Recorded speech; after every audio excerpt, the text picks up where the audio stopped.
eu vou passar a palavra de imediato ao primeiro orador, que será, conforme combinado aqui na mesa, o ex-senador dessa casa, que deixou muita saudade aqui e continua deixando. Acho que ele volta daqui a mais 2 anos, 3, ele está de volta aqui. O ex-senador Roberto Requião, para que ele fale. O tempo normal que a gente dá aqui na comissão é 10 minutos, com mais 5 que é 15. Hoje, como é uma sessão especial, especialíssima, eu vou dar 15, mais 5 é 20. Então, o senhor já tem 20 minutos para falar aí, e cada um vai falar, se entender, 10, 15 ou 20. Eu conheço o Requião. Se ele fala menos que 20 minutos, porque ele não gostou da reunião. Vamos marcar 10. Na verdade, o que eu pretendo aqui é passar algumas informações para vocês. Eu fui governador do Paraná por 3 vezes. No meu governo, eu consolidei a Companhia Paranaense de Energia Elétrica, que estava sendo privatizada. Para vocês terem uma ideia, essa tendência da privatização, que eu classifico como uma espécie de uma teologia do capital, é antiga. A nossa companhia deixou de ser privatizada lá atrás, num governo que me antecedeu, porque Osama Bin Laden detonou as torres duplas de Nova York e interrompeu a reunião da Bolsa de Nova York. Mas depois disso eu ganhei a eleição. O pretexto para a privatização da Copel é que ela estava dando um prejuízo de 340 milhões de reais por ano. E eu assumi o governo e no primeiro ano, com alguns ajustes e apertos na administração, eu levantei o lucro da Copel para 1 bilhão e 400. Posteriormente, esse lucro foi para 5, 6 bilhões de reais. O que se pretende com a privatização de uma empresa? O grupo investidor quer lucro. Ele consegue esse lucro como? Ele diminui o custo com o pessoal. Diminui ao máximo salários miseráveis, planos de demissão voluntária para os salários mais altos e aumenta a tarifa. Quando ele diminui o custo com os salários, ele até prejudica, de certa forma, a economia, porque esta economia se transforma em lucro ao mesmo tempo que cessam os investimentos, porque investimentos diminuem a distribuição de lucro para os acionistas. A Copel do Paraná era uma verdadeira maravilha. Na minha opinião, a melhor empresa de energia do Brasil. Ela foi fundada em 54 pelo Bento Munhoz da Rocha, governador antigo do Paraná, substituindo uma empresa estrangeira que não prestava serviço algum no interior e não se preocupava com investimento. E ela foi fundada para levar energia de qualidade ao interior do estado e viabilizar o desenvolvimento econômico. Não há razão alguma para uma empresa como a Copel ser privatizada. Eu interrompi o processo de privatização, construí 3 usinas hidrelétricas com os recursos da própria Copel. É uma mina de ouro, um monopólio de uma empresa de produção e distribuição de energia elétrica. Mas, de repente, não mais do que de repente, ela foi privatizada, Vivaldo. O apoio de quem? Como é que ela foi privatizada? As tentativas de privatização anteriores ao meu governo, eu era senador, nos fizeram mobilizar dezenas de milhares de pessoas contra a privatização. O povo invadiu a Assembleia Legislativa e nós estávamos sustentando aquilo. E quem nos salvou, a fim e a cabo, foi Bin Laden dinamitando as torres duplas. Mas agora, depois da nossa campanha em que elegemos o presidente Lula, se reiniciou o processo de privatização da nossa empresa. Com apoio de quem, Paim? Com apoio do governo federal. De cara, o ministro da Fazenda e o Alexandre Silveira, das Minas e Energias, aceleram o processo de outorga de novas usinas, forçando a Copel a ter um desencaixe que era impossível naquele momento. Porque a Copel, nas mãos do atual governo, transformou em distribuição de dividendos todos os seus lucros. Ela zerou o caixa, distribuindo de uma forma simplesmente fantástica dividendo. Quando eu era governador e peguei aquela crise da quebra do Lehman Brothers, a crise norte-americana, eu consegui manter a Copel com a tarifa mais baixa do Brasil, dando incentivos extraordinários de tarifa zero para as pessoas mais pobres. Eu criei programas de eletrificação rural com 75% de desconto, e o pessoal que se instalava no interior, em zonas de pouca densidade de empregos, recebiam tarifas especiais também como incentivo à industrialização. A Copel é um instrumento fantástico de privatização. Mas agora, de repente, não mais que de repente, ela é privatizada com apoio do governo federal. Eu acho que isso que é importante que a gente coloque. Como é que foi esse apoio? O nosso pessoal, o PT do Paraná, eu estou filiado ao PT hoje, abandonei o PMDB pela visão entreguista que o PMDB assumiu nacionalmente e me filiei ao PT. O nosso advogado foi, por exemplo, ao BNDES, que depois do Estado do Paraná era o segundo maior acionista da nossa empresa. Qual foi a resposta que conseguiram dessa maravilhosa instituição financeira comandada pelo nosso amigo Mercadante? Para nós não tem importância, nós não perdemos um tostão com a privatização. Não interferiram no processo. O ministro das Minas e Energias e o ministro da Fazenda antecipam a outorga, forçando um desengaste absurdo de recursos públicos. Então, a Copel foi privatizada com apoio e a complacência do governo federal. Está na contramão, país do mundo. A Alemanha, hoje, verificando o tamanho da crise e a inviabilidade social e econômica para o país de uma empresa em mãos de acionistas, estatizou o seu sistema de energia. Elétrica, muito pouca hidrelétrica, nuclear está estatizada, a Alemanha. A França fez a mesma coisa. Portugal tomou o mesmo caminho na crise. E, além disso, a Espanha também. E nós estamos no caminho da privatização, seguindo essa teologia do capital financeiro, que parece que é o que domina a orientação do governo federal. Eu não posso acreditar no sucesso do governo brasileiro sem, painho, o controle da soberania. E o controle da soberania depende do controle das empresas estratégicas monopolistas de energia, da Eletrobras, da Petrobras, do Banco Central, que tem que seguir claramente uma proposta de desenvolvimento nacional. É impossível a gente resolver isso? Não é impossível. Saindo um pouco da visão exclusivamente corporativa, eu lembraria a vocês o que fez, por exemplo, na Alemanha, um sujeito conhecido como Horace Greeley e Alma Schacht. Ele foi ministro do Hindenburgo, presidente do Banco Central do Hindenburgo. Depois continuou com Hitler. É claro que eu não vou fazer um elogio, uma referência positiva à canalice absoluta do nazismo, que, na verdade, está se repetindo nas disputas de Israel com os palestinos hoje. Mas o Schacht, da noite para o dia, reduziu os juros do financiamento da dívida pública a quase zero. E os grandes capitais alemães, espantados, gritaram: nós vamos ser reduzidos a pó. Vai acabar totalmente a possibilidade da acumulação alemã para um investimento futuro. O Schacht disse não.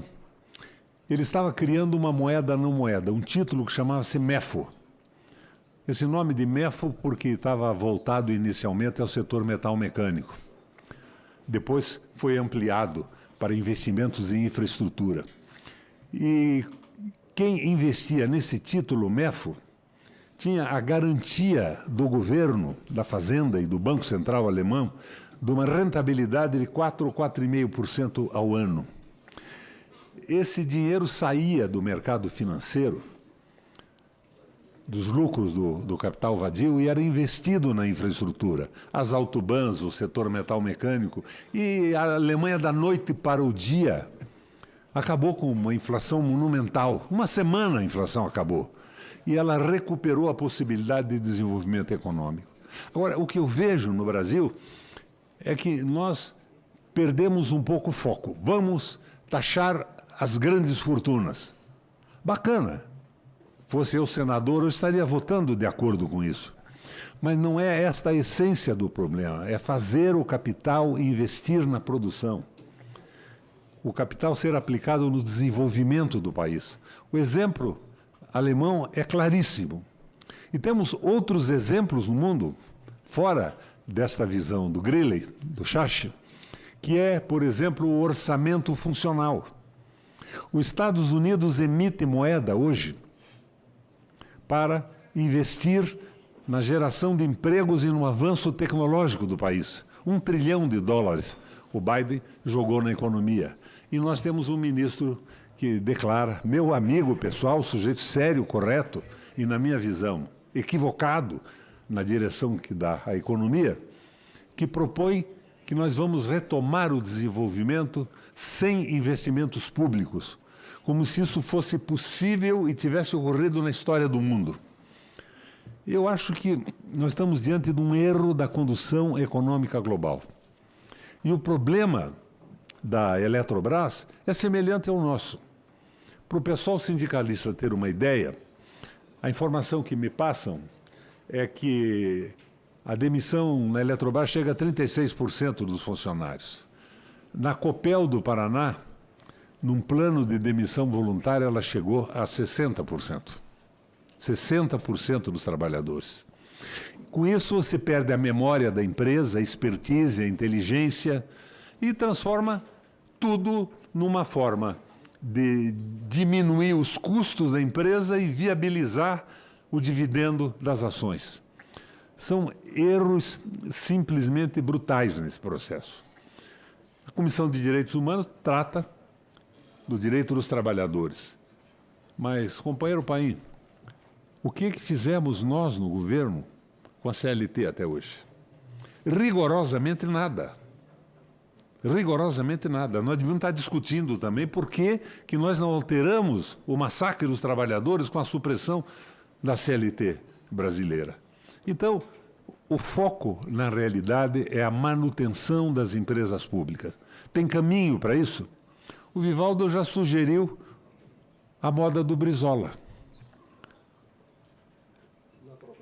A proposta do Vivaldo é que as ações compradas pelo aquele pessoal das lojas americanas, do Lehman, sejam retomadas pelo governo, como fez o Brizola no Rio Grande do Sul.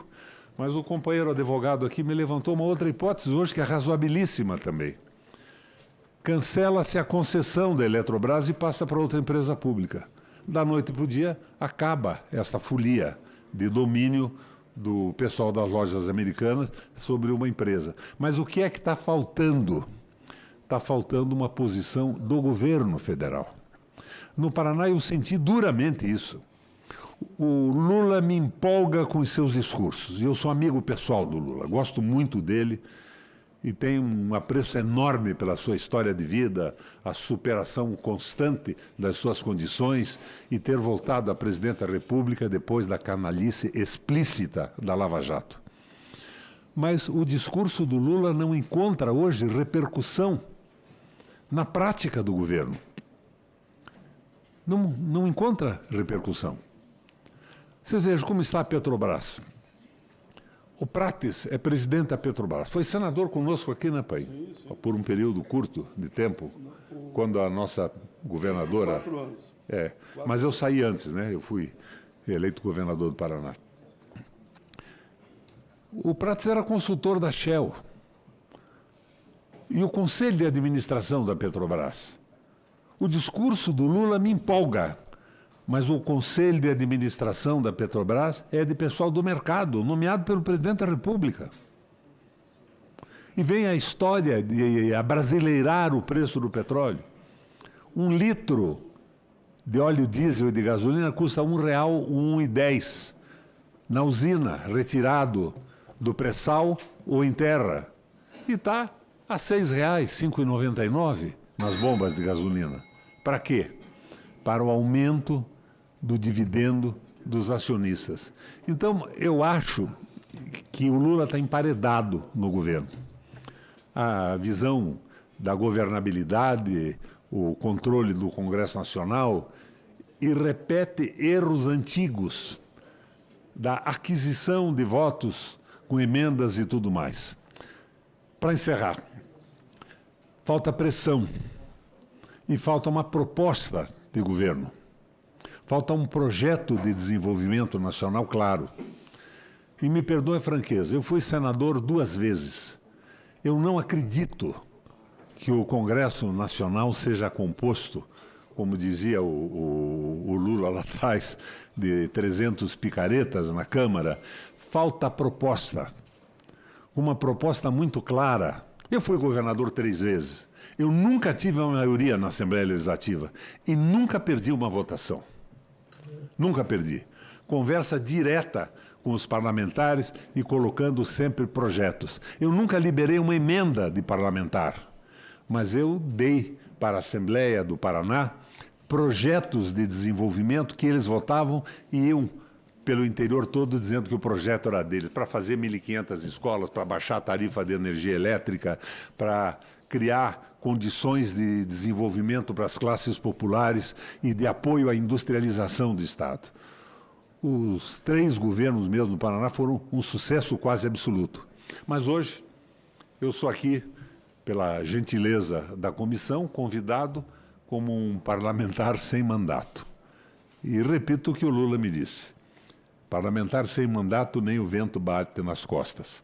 Mas confesso a minha satisfação pela gentileza do convite. Mas eu digo a vocês que nós estamos sem um projeto claro de governo. Está faltando um projeto.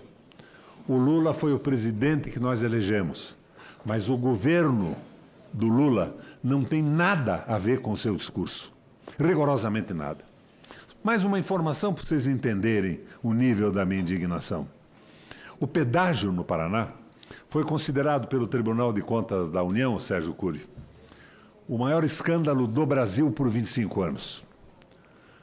Foi considerado pelo Tribunal de Contas do Estado do Paraná o maior escândalo do Brasil por 25 anos.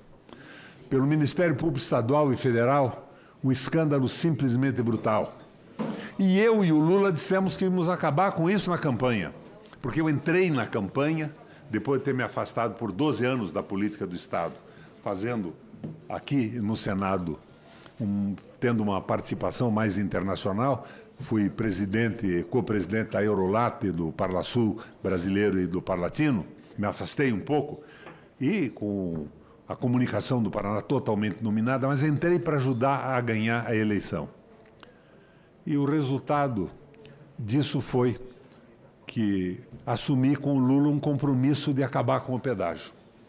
O Lula publicamente botava comerciais no ar dizendo: eu acabarei com o roubo do pedágio no Paraná.